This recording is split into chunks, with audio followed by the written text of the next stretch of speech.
The afforestation areas are situated in the West Swale Yorth Island Glacial Spillway, a sacred site in Treaty 6 territory and homeland of the Métis. Those who entered into Treaty 6 are the Cree, Saulteaux, and Nakota people. May our relationships with the land, standing peoples, forests, and waters teach us to honor and respect the past and invite us to move forward in harmony. May we all come together as friends to find inspiration and guidance from histories, languages, and cultures which broaden our understanding and community collaboration from the present and future. Greetings, friends. My name is Sean Sanford Beck, sometimes known as the Green Priest of Saskatoon. The trees of this place are such a blessing for our human and more than human communities. And the Richard St. Barbe Baker and George Genereux Afforestation areas are truly hidden gems in our midst. And so I offer this prayer for the trees, for this film project, and for the work of so many to protect our wild spaces and wild spirits. Let us pray. Spirit of creation, you are love embodied in the world. You are a tree of life, and you gather all your children in love. Bless today the green spaces in our midst. Bless the waters and the winds, the soils and the sun. Bless the trees of the forests and all the creatures who find home therein. May you bless your whole creation this day and always, world without end. Amen. Hello, Ani Bonjour and Danse Kinewao. My name is James Young, and I will introduce myself in Anishinaabe with my spirit name. Kiwait Now Kinyu Indigenous from the Beaver Clan.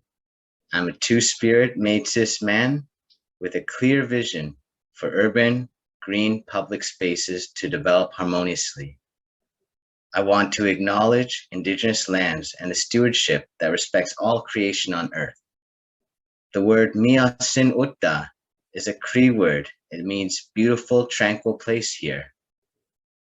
We believe that physical activity in our parks can support positive mental health for everybody. Our parks are very significant to Indigenous and settler history because it's the end terminal of the old bone trail that have been used by Indigenous peoples from time immemorial, later taken over by pioneers and now crisscrossed with highways. This trail used to connect small communities to Saskatoon for the trade of bison bones. The bones symbolize unsustainable, colonial, industrialized resource extraction, with end products being paint and fertilizer, and considered the pioneers' first cash crop scattered through the prairies. The trail was well used until bison were hunted down to extinction in the late 1800s.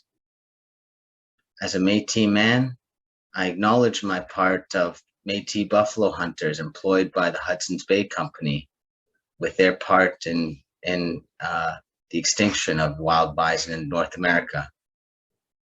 I'm from the largest Métis settlement in Canada called Assiniboia, or the Red River Settlement, north of Winnipeg, Manitoba. I have Ojibwe, Scottish, and French heritage, and share this home with Louis Riel and Gabriel Dumont, our Métis legends who united Indigenous people, defended native land rights, and finally commanded a large army in the Battle of Batoche against British Canadian Redcoats, which occurred in central Saskatchewan. I want to offer a friendly reminder that everything around us is in a state of flux. We must listen to and adapt to what the environment is telling us she needs. As people, we are just as diverse as the families of plants who take care of us. There's no linear view of time. Time is a continuous life cycle. Creation has its own time, and we believe our time is now. Just like an infant in the womb, we have inherent knowledge of how to feel safe, protected, and at peace.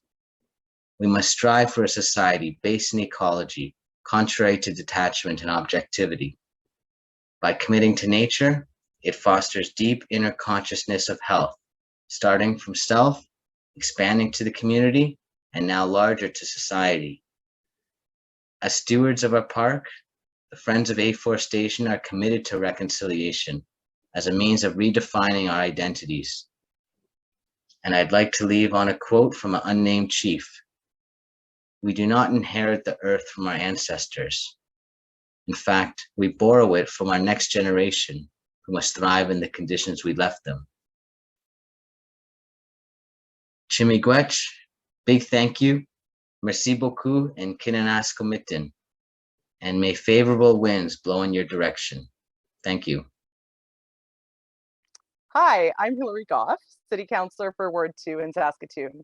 It's an honor to be a part of this project, documenting the rich history of the Richard St. Barbe Baker and George Genereux Afforestation areas.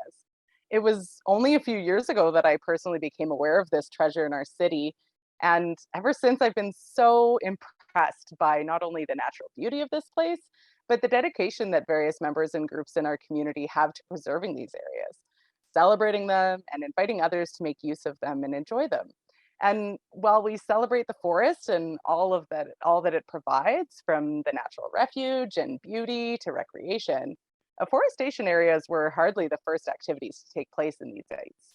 And the project is an effort to take a deep dive into the history of this small corner of our city. I'm excited about this because I think it's important. It helps to paint a more thorough, accurate, and interesting picture of our city as a whole, one where Indigenous peoples have lived and thrived for thousands of years, and where communities of all backgrounds have come together to celebrate nature, enjoy what this place in the world has to offer, and to learn a bit about what it takes to live in relationship with this place and with each other.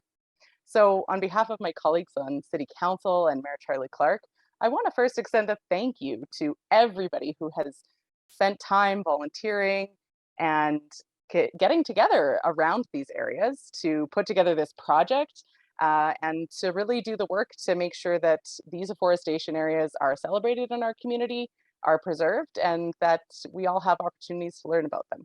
So I hope you enjoy the film. On behalf of Meewasin Valley and our Board of Governors and our team, we want to offer sincere congratulations on the 50th anniversary for the Richard St. Barbe Baker Afforestation Area and the George Genereux Urban Conservation Area. We are just impressed when I think about these trailblazers and the namesake of these sites and the significant work that both the city and the Friends of Afforestation have done over the last 50 years to create these really natural and important imperative spaces within our community. I can't help but think about a quote from Helen Keller, which is, "Alone we can do so little, and together we can do so much."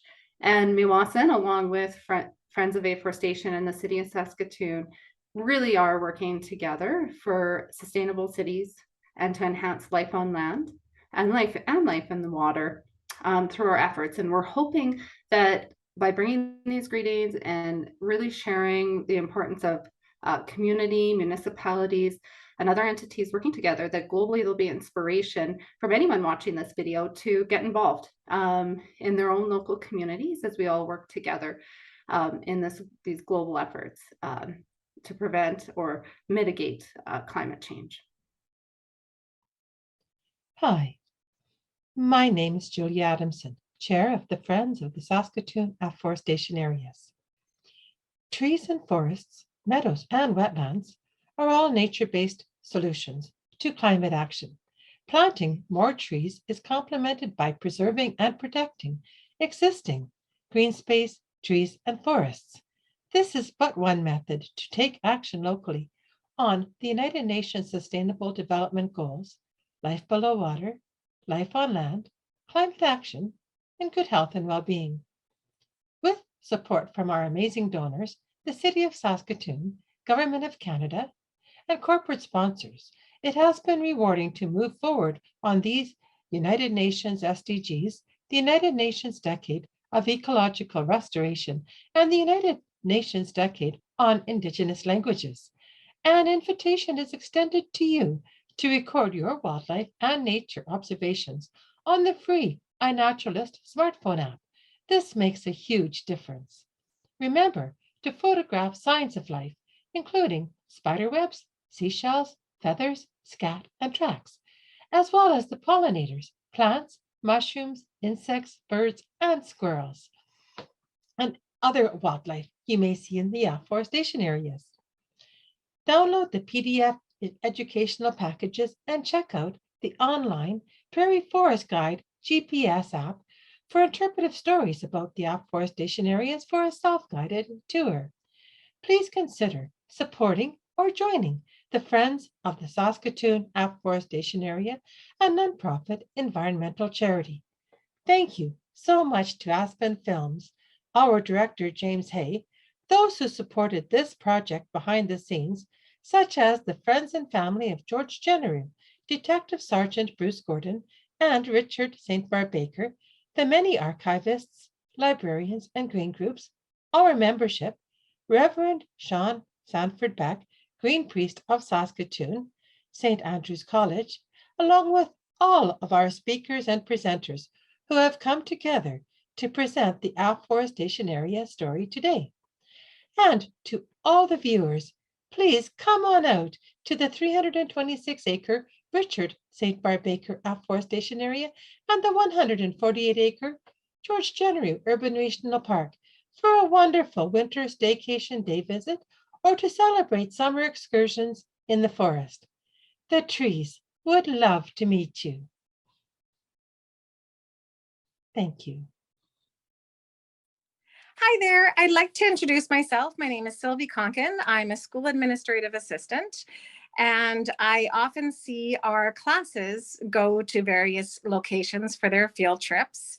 And as I was introduced to Richard St. Barbe Baker Park, I often admired the scenery and the diversity and how many different people access the parks, whether they're biking or walking their dogs. I think it's a great space and it is full of potential for education for students. We have various classes here that enjoy having walks in wildlife and seeing all the different plants and animals that they can see. And it would be wonderful if more students could go to Richard St. Barbe Baker because the potential for education there is so vast. The kids seem to really like being engaged and they learn better when they're at place-based environments to learn. And I could just see their passion being ignited, and that's so much what we need, because I remember my sister telling me about how Richard St. Barbe Baker said that afforestation is the way to go. People need to be engaged and plant trees, and they become a part of the process of healing the planet. And that's another thing. It's a source for all nations to be able to improve our environment. If the kids could only learn hands-on what their impact would be if they simply planted a tree or started a little forest in the corner of the schoolyard, they would realize that they are making a big difference. And we've seen lately in our news that we've got rivers and lakes drying up across the planet.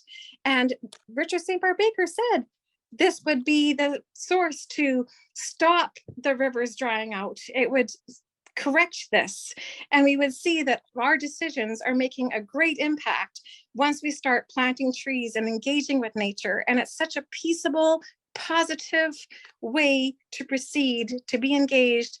And the wildlife there, like wild roses and the carigana, like it's just amazing, the diversity in that park. There's plants that are native to that area, and there's plants that have been brought in from other places across the world. It is just a wonderful source. There's another hidden gem in the city of Saskatoon, George Genereux Park. It's up and coming, and it's a place to go as well. Do not forget George Genereux Park. If one park is busy, please go to the other one. They both have lots to offer. I really, really encourage teachers, administrators, the public, come with your kids, see what this place has to offer. It is a hidden gem, and I really wish that we could see more schools using the parks. Good luck. Hi, I'm Paul Hanley. I'm the biographer of Richard St. Barbe Baker, and I'm so pleased to be able to bring greetings to everyone in Saskatoon, an area who loves our afforestation areas. And one of those areas is named after Richard St. Barbe Baker, and I often think of how happy he would be to know that people in Saskatoon are rallying around an effort to reforest or afforest new areas in Saskatoon to create beautiful spaces where people can come out and enjoy trees, enjoy the community of trees, which is a forest. And I know myself, I spend a lot of time walking through the Richard St. Barbe Baker Afforestation Area and also the George Genereux Reforestation Area, and loving it in all seasons. I enjoyed the trails a lot in the winter, and we'd walk through there with our dog. And just the changing nature of the forest was always enjoyable, always different. And we love to see the little trees coming up, clusters of little trees in different areas. And also, I remember one time being there and seeing a full-grown bull moose, which was really exciting. So there's lots of wildlife as well. And these are basically right on the edge of Saskatoon, and probably at some point will be surrounded by neighborhoods and so on. And what a wonderful thing to have this natural area for all of us, including our children and youth, to go visit and kind of get a sense of nature right in the city. So I would really encourage Saskatoon to get behind these afforestation areas, to conserve them and to use them, to get out there and enjoy the trails, walking trails, the biking trails, and get to know these lovely afforestation areas. It would warm Richard St. Barbe Baker's heart to know that there was spaces in Saskatoon where he lived for a number of years that are dedicated to conservation of forests and to renewing forests right in the city of Saskatoon. So thanks so much for having me as part of this effort. Afforestation is the planting of trees where there have been none before. Here at the Richard St. Barbe Baker Afforestation Area and at the George Genereux Urban Regional Park, the City of Saskatoon Parks Department planted trees to create these man-made forests on the prairies. When these forests came to be, they were tree nurseries, but now the trees, fully mature, are much too large to transplant. It was at this time that the intent was that these forests, fully grown, were to become urban regional parks. Under the advisement of the Prairie Farm Rehabilitation Administration, hardy, drought-resistant trees were used in the planting of the afforestation areas, such as American and Siberian elm, Manitoba maple, green ash, poplar, willow, Colorado blue spruce, Scotch pine, and caragana. It is a treat to have these exotic evergreens on the prairies, as they usually grow only in higher elevations. The willow and hybrid poplars were planted in areas prone to flooding. The caragana came to be planted as windbreaks to protect the sapling trees and to collect moisture as a snow collector. The native trees in the afforestation areas are typical of the mixed woodlands, including trembling aspen, snowberry, chokecherry, Saskatoonberry, cottonwood, dogwood, and all 4 species of wild roses, American blackcurrant, gooseberry, buffalo berry, and Amur maple. The Amur maple only occurs in George Genereux Urban Regional Park on the east side, and it is a treat because we're in Saskatchewan, we are used to the very splendid colors of golden yellow in our autumnal months of October and September. If you go to Genereux Urban Regional Park and espy the Amur maple, you will be greeted with beautiful red colors, just as if you were in an Ontario woodlands. So it is a treat to have a variety of tree species in the afforestation areas. And when you walk in the east side of Richard St. Barbe Baker, it is a totally different forest than the west side of Richard St. Barbe Baker. And it is again different from the center of the Richard St. Barbe Baker Afforestation Area. And if you go to Genereux Urban Regional Park, the same thing happens. The east side of Genereux Urban Regional Park is totally different from the west side of Genereux Urban Regional Park. So it's like having 5 ecosystems all nestled together in 2 afforestation areas. Quite a delight for an exploration as you walk on the trails in these parks of Saskatoon. Come out and explore them.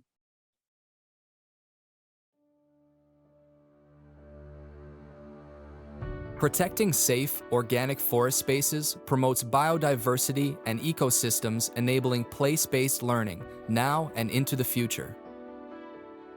In 1972, actions were taken to bring organic forest spaces around Saskatoon. With proactive conservation and protection measures, the afforestation areas and wetlands can remain as a semi-wilderness habitat and provide physical and mental health benefits for current and future users to enjoy.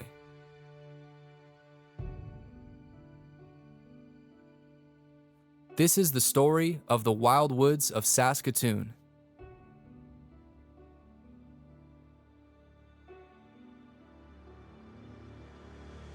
Well, this afforestation area that we're standing in, which is named after Richard St. Barbe Baker, was planted in 1972 under a forward-thinking plan developed by Parks Department in Saskatoon at that time.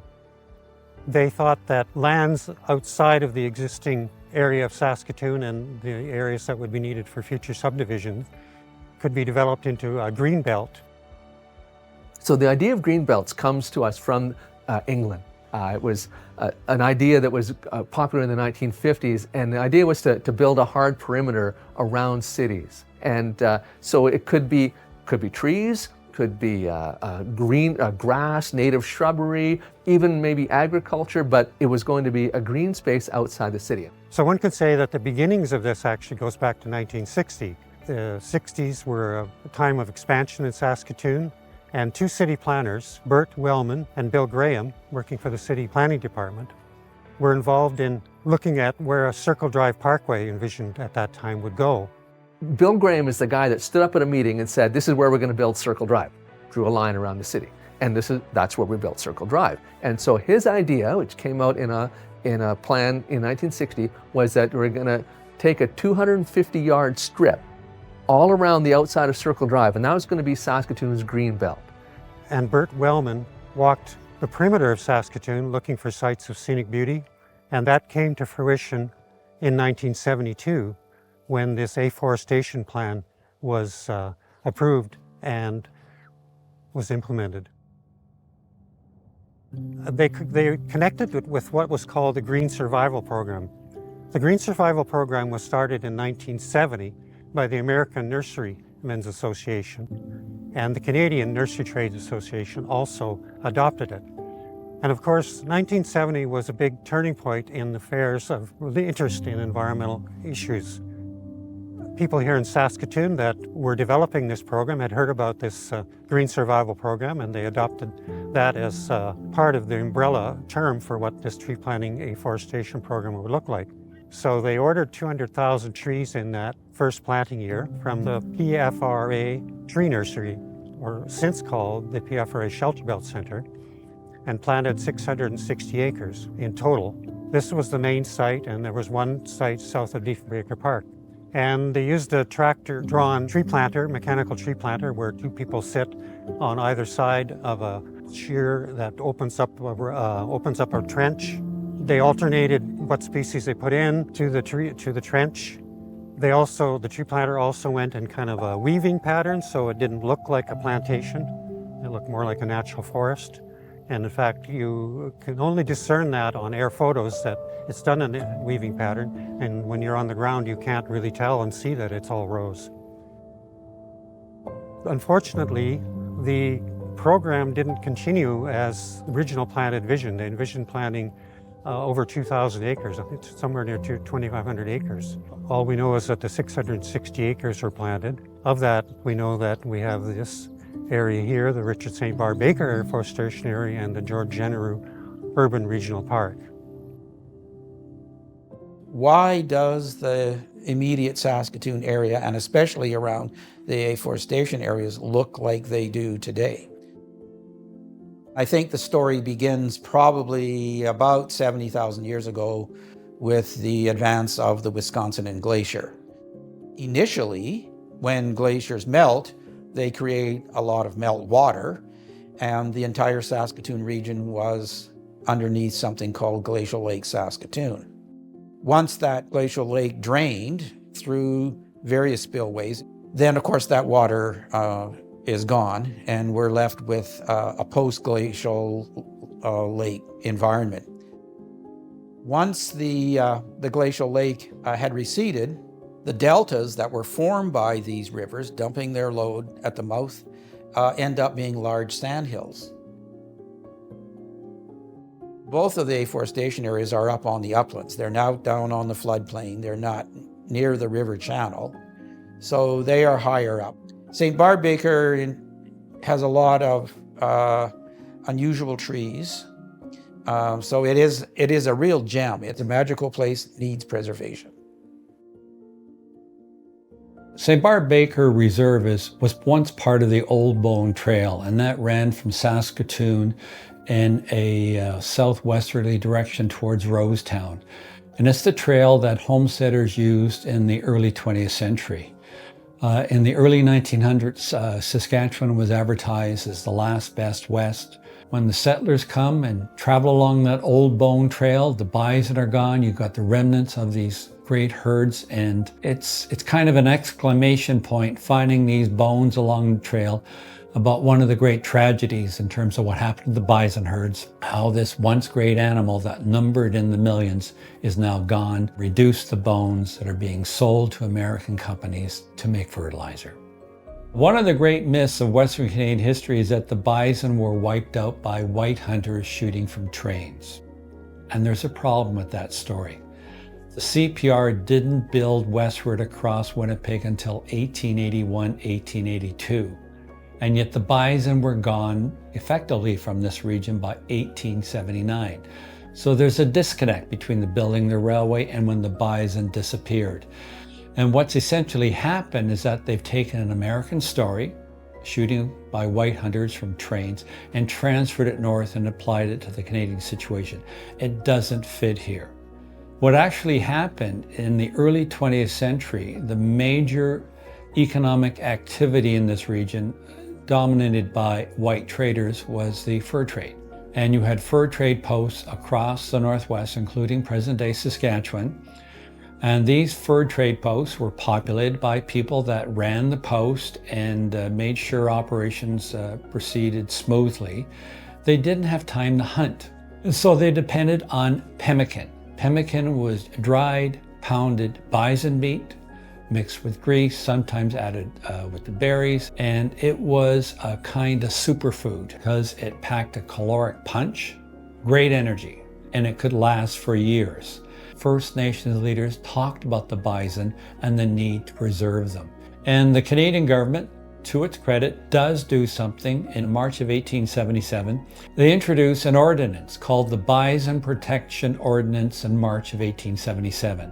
The problem with those regulations is that they more or less came too late. By 1879, the once great bison herds are gone from the Northern Plains, gone from the Saskatoon area, gone from the Old Bone Trail area, gone from the St. Barbe Baker Reserve area. So it is special that this reserve has been set aside and preserved in a natural state, when all the land around them has not only been settled, broken, but you've got the use of herbicides and pesticides. You've got a different environment than what existed a century ago. And so that's what makes this reserve so special. At a meeting in October of 1978 of the Parks Board, the idea of naming this area after Richard St. Barbe Baker, the naming of the other afforestation area that is kitty-cornered here across Highway 7, the Genereux Urban Regional Park, and the naming of Chief Whitecap Park were all approved at that same meeting, and that was forwarded to City Council and was given formal approval on January 2nd, 1979.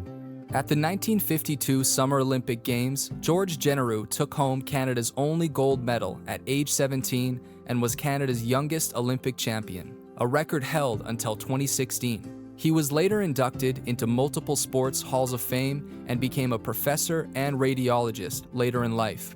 Despite a crippling case of ankylosing spondylitis, Genereux worked to advance the cause of medical knowledge, saying, "If you can't help yourself, you should use your God-given talents to help others."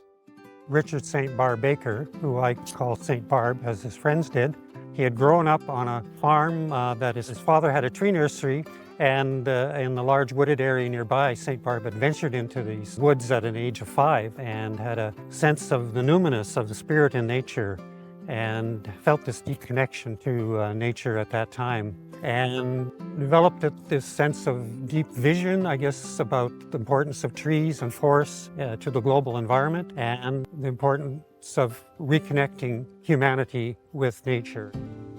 The organization that he started called Children of the Green Earth. The motto was, "From our hearts, with our hands, for the earth, all the world together." He developed the Men of the Trees as an organization, and it eventually grew in the late 40s to be engaged in over 100 countries. It, of course, has changed its name to the International Tree Foundation, more in touch with the times of today. You can see that he really had a passion for trees, and he really knew how to engage people in a very practical way, and he had this vision of the earth made green through the planting of trees. So the Fat Tire Brigade is the only known fat bike specific mountain bike club that we're aware of in Canada. And so there's 18 kilometers of trails that are out here now and established and have been for 4 or 5 years. One thing that's really been a success is trying to get people excited and embracing winter. And so that, for me at least, was very important. I'm a winter lover, and this is a fantastic space. We're so fortunate to have it, to be able to come out and enjoy it. The community has been growing. We see it in recreation all over, whether it's hikers or bikers, dog walkers, hoping to culture that these different communities can come together and interact and really have respect for each other and a shared enjoyment of the space. Be Like Bruce, it came from, it was really in homage to our late friend, Bruce Gordon, who was, he was an incredible athlete, but he was also a family man. He was a Saskatoon police officer for many years, retired from the police service only to take up a law career in his adult life. And so I would always watch Bruce walk around and introduce himself to new people and invite them to come out for training events or, social events just to be part of the group and the community. And so I would often tell myself when I was the veteran of a group and there was a new person to be like Bruce and go and introduce myself to that person and include them. And so that's where Be Like Bruce came from and has really been an anthem for the sort of work we've done in his memory to raise money for pancreatic cancer research and also continue to build inclusive communities. Really, we're trying to champion and lobby to see this recognized as a formal park, which I don't think has happened yet. So I think all of us would like to see that designation, see the space used for where the community can come and enjoy it. And I think of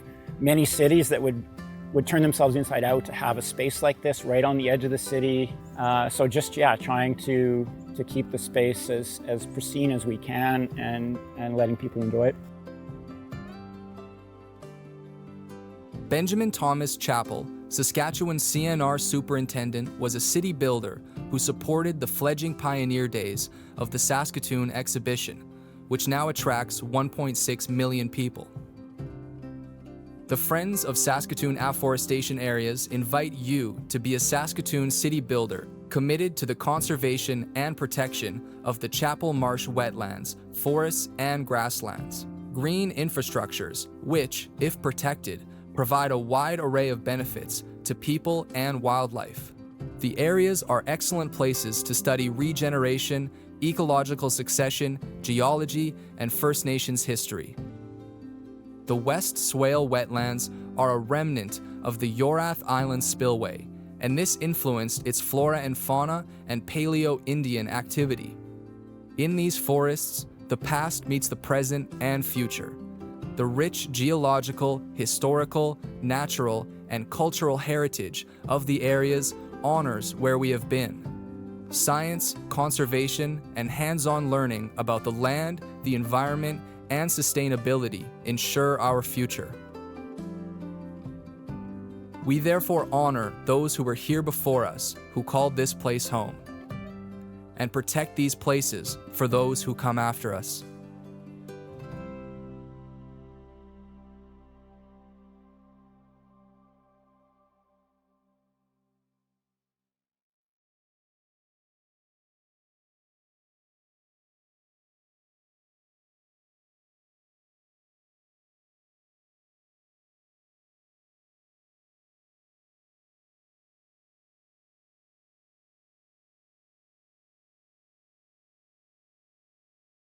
In the film Legacy of Saskatoon's Secret Forest, global conservationist Richard St. Barbe Baker comes to life by film director Riley Deakin. From roots in Saskatoon, Baker went on to inspire tree planting and forest protection around the world. The International Tree Foundation, which he founded in 1922, is still active in 14 countries. Countless people motivated by him are environmental champions today. A companion curriculum describes his holistic worldview and his daring life of action on behalf of the earth. Sound 15, roll 7.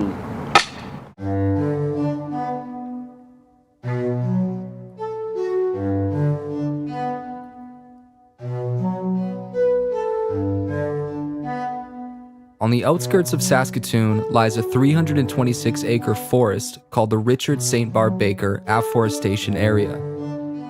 It was established by the city of Saskatoon in the early 1970s as part of a large forward-thinking plan for a green belt around the city. The plans were never fully developed, and this secret forest was neglected for years. In 2015, a cleanup effort was initiated by members of the Saskatoon community. Tons and tons of garbage, shingles, oil, tires, and needles were removed by 70 members of the community. Over the next 5 years, they would quietly develop this secret forest into one of the most beautiful urban habitats. The most unique aspect of this story and these community members are that they all share a similar mystical reverence for the man of the trees, Richard St. Barbe Baker. This is the legacy of Saskatoon's secret forest.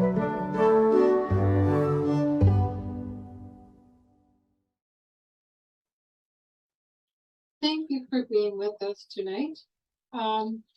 We would just like to mention that quite a few of the people that were involved with this production were mentioned in the credits that we just saw rolling on the film. And we would also like to say a special thank you to James Young, who brought Indigenous greetings and acknowledgements to the film, which is very much appreciated, along with Hilary Goff, Andrea Lafon, Sylvia Conklin, Paul Hanley, and as well as in the documentary were Robert White, Jeff O'Brien, Bill Weiser, Reagan Waldeman, Jeff Hain, and Bill Weiser. So it all came together very well to tell the story from the beginning was 50 years ago, and even in the Pleistocene era, to where it is today with community involvement. And now we'll head into the question and answer session of the video. And one of our first questions coming in tonight, out of the many global accomplishments which are documented by Richard St. Barbe Baker, which one would you highlight? And we'll let Robert White answer that one about Richard St. Barbe Baker. Which of the many accomplishments of Richard St. Barbe Baker? Well, I mean, his completely networking capacity at all levels of society, which he practiced all through his life from the 20s to his death, was really kind of part of his secret sauce. That he knew the king and queen and Prince Charles and had informal events with him. And he was very at home in people's homes around the world, in villages and spiritual communities, in ecological communities, environmental groups, presenting at Congress in the US. Audacious in his ability to do any of those things. Fundraising, as he did for the Redwoods in the 30s. And certainly that would be a centerpiece of his love, would be the Redwoods. He visited there 20 times over his lifetime and raised money during the 30s even for their protection. And his work with the Sahara, I think, was a very audacious activity to take this on. The reclamation of the Sahara Desert was beyond anyone's imagination, but it is actually something that is now being partly realized through this greenbelt planting across the Sahel region of Africa. So he was ahead of his time, and he sowed these seeds. His vision was momentous, and he believed in our capacity to pursue these objectives, but it's a matter of human beings taking up that will. And we can see across time that current environmental events are really forcing us to plant more trees and do all the things that he recommended. So in terms of climate change, which he anticipated in a general way, and knew that forests were part of rainfall generation and sites, so that's why he recommended agroforestry and so on. And really, those would stand out for me. If that answers your question. If you have any further follow-up question, please go ahead. Thank you, Robert. That was an amazing answer. Richard St. Barbe Baker was quite the visionary. I understand that when he was in Africa with the Kikuyu tribe, he had some forest scouts and they had to take a pledge. Do you know more about that? Well, yeah, I mean, he was working in the colonial era, but he had a sense of equality with the Kikuyu people. But still, he used some kind of, I guess, a sort of authority in the sense that he had this idea, kind of based on Baden-Powell, that working together as a group, and so he recruited these young warriors to be, the first men of the trees, and Watu-Wamiti in Kikuyu language. So. He had them pledged to plant 10 trees each year and to protect trees everywhere and to do a good deed each day. So again, the Baden-Powell Boy Scouts analogy. So, but he always had this moral or spiritual dimension to everything he did as well. So he had very good deeds. Like he had, the idea of having a good character was important in everything. Thank you. Every once in a while, I hear the afforestation areas being referred to as laboratories in ecological succession. What does ecological succession mean, and how does it apply to the afforestation areas? Well, they were planted to these tree species that were mentioned, and of course, nature doesn't. Nature abhors a vacuum, is one of the sayings. So normally, in a tree-covered landscape, you have all kinds of understory both shrub layer and herb layer and mosses and all the rest of it. So, some of the invasive species also try and moved in there, like brome grass, but eventually the trees, their seedlings started to grow up, and then other plants that are normally under forest cover, and plants like wild rose and that type of thing. The shrub layers came in, and then even a species, some protected species that are quite rare in this region started to grow. So, a type of lady slipper, for instance. So it's just gradually filling up with more and more diversity and more species. And this is still changing as time goes on, because and it's different in different areas of the afforestation area as well, because where there's a lot of conifers are coming back in mass, and they will eventually dominate and squeeze out the deciduous trees.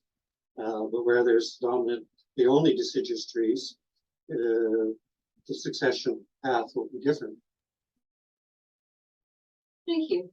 That explains it very well. Much appreciated.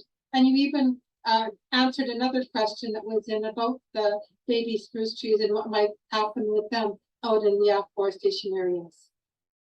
Does anybody else have any comments or questions? I think I'll just check. I'm looking at both Zoom and at the YouTube live session, and I just don't want to miss anybody here. So just give me a few moments.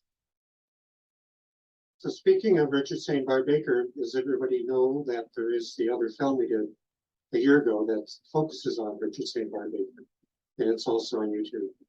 The Legacy of Saskatoon's Secret Forest. There we go. So from roots in Saskatoon, Richard St. Barbe Baker went on to inspire tree planting and forest protection around the world. The International Tree Foundation, which he founded in 1922, is still active in 14 countries. Countless people motivated by him are environmental champions today. A companion curriculum describes his holistic worldview and his daring life of action on behalf of the earth. So the companion curriculum is good for the general public as well as for schools, and it was written by Elizabeth Beckley and illustrated by Kevin Wesseckbait, which we are very appreciative of. And Aspen Films produced the film Legacy of Saskatoon's Secret Forest. So it all came together very well to bring in some place-based learning. And since then, we have partnered with Saskatchewan Polytechnic and some students in their computer technology program to make the Prairie Forest Guide, which is a GPS self-guided tour for your smartphone.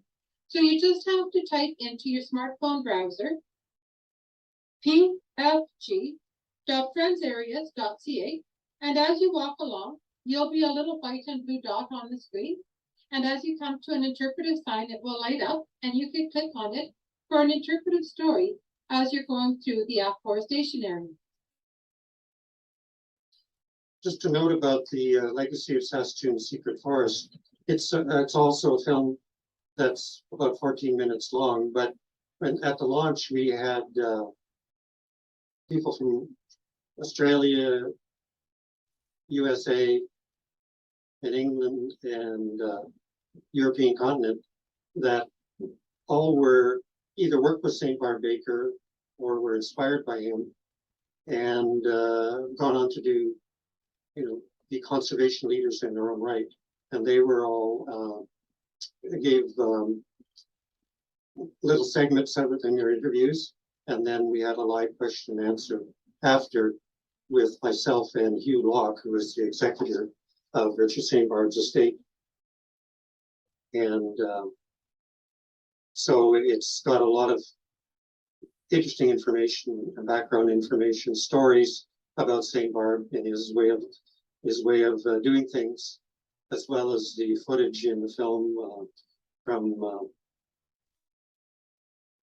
Mr. Richard Chapman, who started doing a film on him in the 60s and 70s, so and other historical footage. So it's quite a good package. where Robert White and Paul Hanley and the other people in the Legacy of Saskatoon Secret Forest actually knew Richard St. Barbe Baker. I didn't know Richard St. Barbe Baker. So it was quite a treat to not only meet all these people and have Robert White present with us today, but to also see Richard St. Barbe Baker come to life and be speaking and talking during the Legacy of Saskatoon Secret Forest. His bonds are at the University of Saskatchewan in the Special Collections and Archives. And there's boxes and boxes to learn more about this first global conservationist. He really was a true visionary. I'll just say a couple words also here about Benjamin Thomas Chapel. He's the namesake for Chapel Marsh, and that's in the Richard St. Barbe Baker Afforestation Area.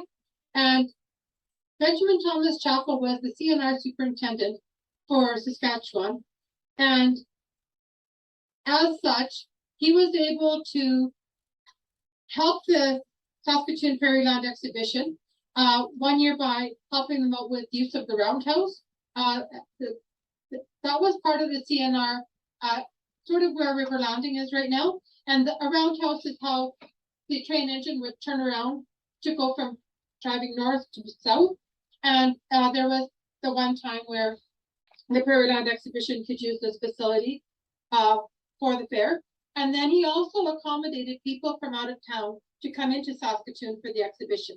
Because when the Prairie Land Exhibition started, it was a time when the farmers could bring in their special livestock or their pies and baked goods and show them and get prizes. So it was a time at the beginning of the 1900s. So not too many people had like motorized vehicles. So having this special accommodation by train, taking them into the city in the morning and taking them back to their towns in the evening, really made for a great success for our Prairie Land Exhibition and helped pave the way for what it is today. And in the film, you met a little bit about George Genereux and the namesake of George Genereux Park, and we spoke a little bit more about Richard St. Barbe Baker. And it was very nice to have people speaking to Bruce Gordon and have pictures from his family for the film and commemorate the notable namesakes of the afforestation area in that way.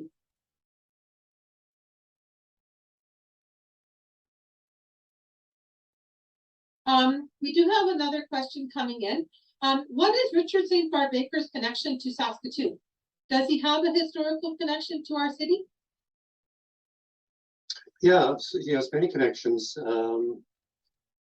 He, as a young man, he was recruited by Bishop Lloyd George to come here to study at the fledgling University of Saskatchewan. And so he came in 1909 and then enrolled in the Anglican College at that time. And he completed his degree, a 3-year program, in religious studies, because he'd grown up in quite a religious family and of Anglican persuasion. But his father was quite open-minded and related to many different faiths. So that was how he ended up here, and he took out a homestead near Beaver Creek, and he worked in a lumber camp near Big River, and that's actually where he decided to become a forester, because he saw the waste and harvesting of trees at that point. And he'd also worked and saw plowing the land, so that had influenced him in terms of the effect of plowing out native prairie and how that affects the soil degradation. So he had all that information with him, inside of him, when he went back to England with the idea of studying forestry. But then World War I came along, so he ended up serving in the war and is actually named by the University of Saskatchewan as one of its veterans in terms of serving in the war. And then he studied forestry, went on to work in Africa, and then he traveled around the world many times and traveled through Canada. But it was in I know he had a link with the president of the University of Regina, Mr. Archer, but it was through his being awarded an honorary doctorate here at the University of Saskatchewan in 1971 that he came here and spoke at convocation. And actually, he knew the chancellor of the university, John Diefenbaker, because John Diefenbaker was a freshman when St. Barbe Baker was in college here.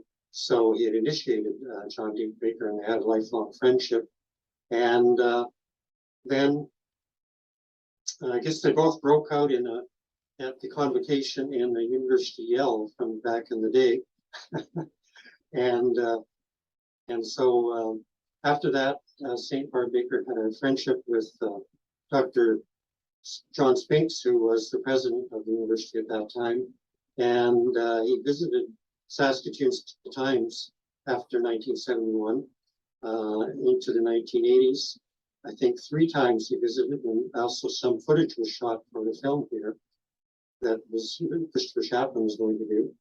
And then he wanted to come back here in 1982 on his world trip. He'd been in New Zealand over Christmas and came to the Redwoods for dedication of the Redwoods Heritage Site, and then wanted to come here for convocation again and to meet all the people. He'd set up a prize at the university for called the Men of the Trees Prize, and he wanted to meet all the recipients. I was the first, so he invited me to come from Toronto to meet him here. He was delayed because of his health, but he eventually made it here using oxygen on the plane to get here. And the Baha'i community of Saskatoon arranged a tree planting on the campus of the university, right near the Diefenbaker Center. And that happened on June 5th, 1982. And his planned flight to go on to Toronto was with me on June 9th, but he died that morning as we were getting ready for the flight. So he is buried here in Saskatoon at Woodlawn Cemetery.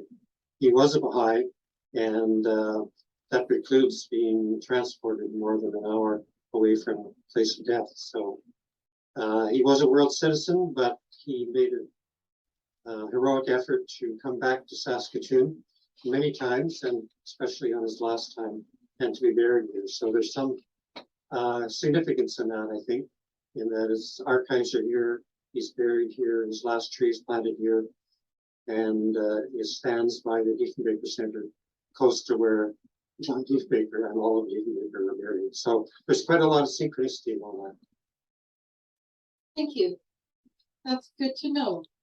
I don't see any more questions or comments right now. Please feel free to email us if you think of something after the film.